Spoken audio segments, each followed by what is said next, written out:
Hello everyone, today I'll be narrating 3 new creepyposts that I found off of the Let's Not Meet subreddit. Liking this video and subscribing to my channel helps me a lot. After you've heard these stories, let me know what you think of them in the comments below. But without further ado, let's dive straight into their experiences. These are their stories.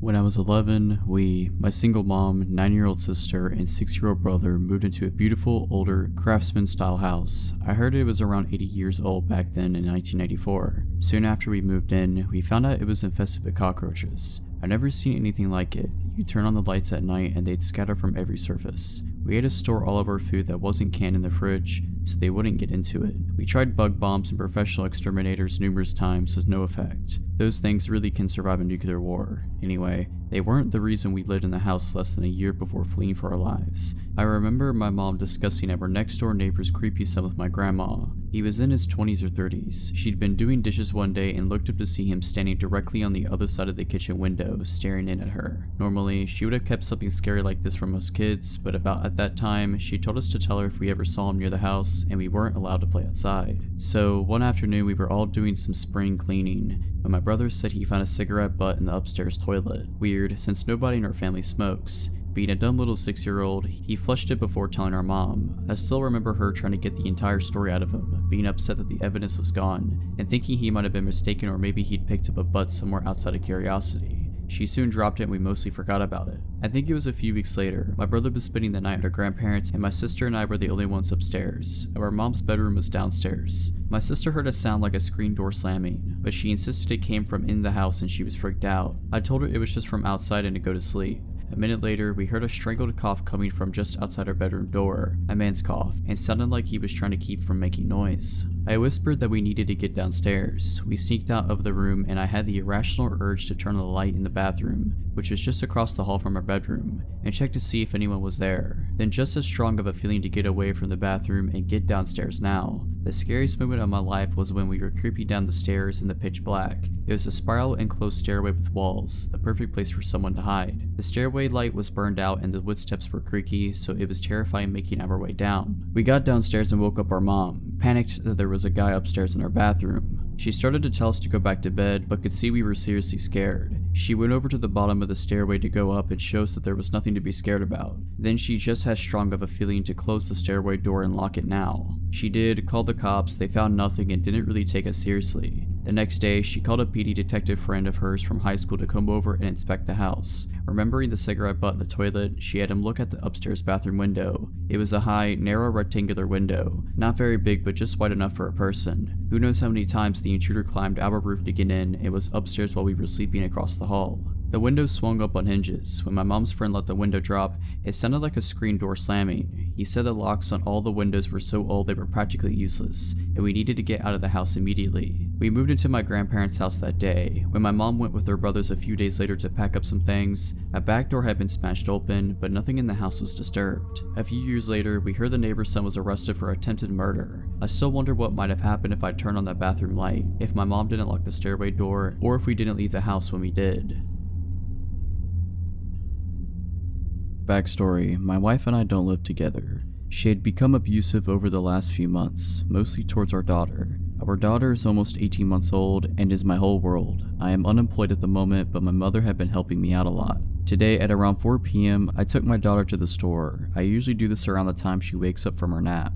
My daughter is a very active child and can't seem to sit still for more than 10 minutes without getting cranky. I usually let her walk with me, holding her hand and patiently walking at her pace. I usually get just a juice for her, but had to get some extra groceries that I was short on. Flour, sugar, and some noodles. I also remembered we were low on milk and grabbed a gallon on our way back. With all that I was carrying, I wasn't able to hold her hand. I made sure to walk behind her, but that only makes her walk slowly. As we made our way to the registers, I was continuously urging her to keep walking, which she would do, but only for a second before her attention would be drawn to another rickety box with whatever was on sale, or she would see something colorful on a lower shelf. I was getting a bit frustrated, but I wasn't showing it in my voice. I kept urging her to keep walking, and she kept getting sidetracked. With everything I was carrying, I started to wish I had grabbed a basket.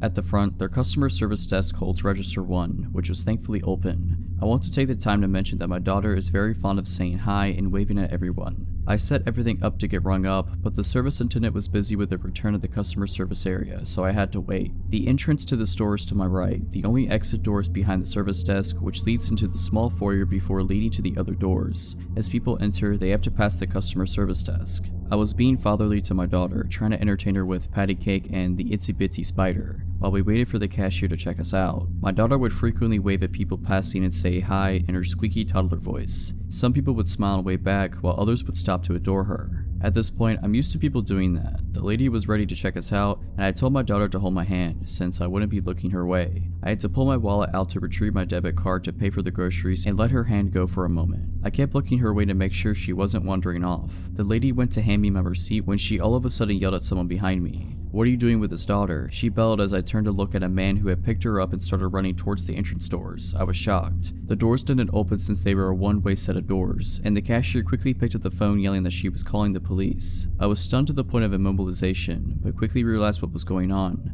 I have a pocket knife that I usually carry on me so I can break the seal on my daughter's juice. I quickly ran after the man as someone started to make their way through the entrance doors. He didn't get a chance to run through though because I slammed my fist across his temple. I decided to not use the knife in case I might get in trouble. The man stumbled and I grabbed my daughter from his arms. He then proceeded to run out the door empty-handed. The police arrived about 5 minutes later and asked me what I had seen.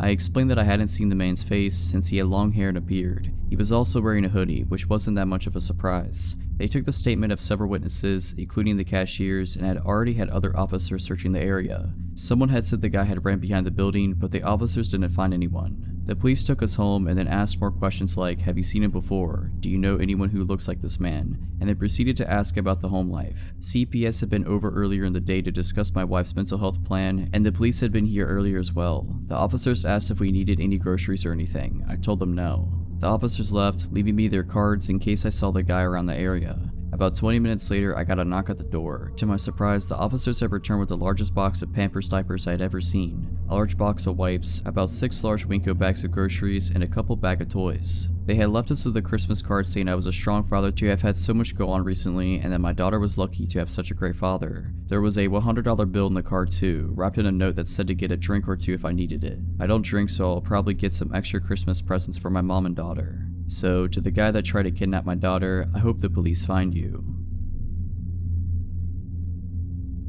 Close to 10 years ago, my best friend and I scored the deal of the century. Living with her parents recently purchased and refurbished home for cheap as chips rent, so the property wasn't considered unoccupied and their insurance still covers it. They were planning on selling their house in the country and moving closer to town in a year. But when they spotted this place, it was perfect, so they snapped it up. They couldn't be bothered dealing with random tenants for a year, so we offered it. It was a lovely old mid-Victorian style house with a hallway running the majority of the length on the left side, and 3 bedrooms and a bathroom coming off the hallway to the right. At the back of the house was an open-plan living room and kitchen and a backyard. It was an inner Melbourne suburb, so it was totally fenced in with 6-foot fence on 3 sides, and the front had a cutesy white picket fence. On the right side of the property, an outdoor gravel pathway was wedged beside the bedroom walls and the fence line. It began with a gate in the front yard and ran the length of the property to the backyard. This is important later. My friend obviously scored the master bedroom at the front, with lovely vertically opening bay windows facing the front garden and street. I had the next bedroom with the window facing the gravel path/fence, and the third bedroom was our study. We lived here for close to 10 months in bliss. Great house, great company, and even though the area was considered a little dicey, the location was stellar. One hot summer night, we said our goodnights, and I went to bed and fell asleep immediately. My housemate stayed up in bed to read for a bit, with just her bedside light on. She was doing that just for over an hour before she heard a weird scratch in the front window of her bedroom. Initially, she put it down to an overhanging tree branch, till she realized there was no overhanging tree branch. She sat frozen in fear, blankly staring at her book for what felt like an eternity, till she heard the noise again and again. Scratch, scratch. Slowly looking up, she saw a dude wearing a hoodie trying to open her window, looking her dead in the eyes. She screamed, jumped out of bed, and ran straight into my room. I woke up super dazed as she was pulling my hand and whispered yelling that someone was trying to break in. She had a tendency to be a little overdramatic sometimes, but I swear I've never seen someone look so genuinely terrified. I went to grab my phone to call the cops, but we just went completely still when we heard the distinct crunch, crunch, crunch of someone walking down the side path of the house. We both rolled off my bed onto the floor and went completely still. The crunch, crunch, crunch continued, getting closer to my bedroom window. I don't know what it is about distinct sounds at night when it's otherwise quiet, but it sounded deafening. And then I realized why it was so loud. My window was wide open. I jumped up, slid the window down, and slammed the lock shut just as he reached the window. He looked at me, but he didn't react at all. He just calmly tried to open the window, but when he realized he couldn't, he continued down the pathway to the backyard. I was extremely terrified now, and my housemate was crying. I sprinted to the back door to thankfully find it locked and ran back to my room and called the cops. I didn't know what the cops knew that we didn't, but they must have broken a land speed record to arrive all at 3 minutes later, lights and sirens off. We saw them go down the side path, guns drawn, straight to the backyard. There were some noises from the yard, then a knock at the back door a moment later, and the police identified themselves. Turns out the dude had vaulted the back fence, and another patrol car was headed to the next street over to look for him. The two cops at our place asked if we were okay, and then asked if they could come in and look around. They managed to calm us down whilst making sure the place was safe.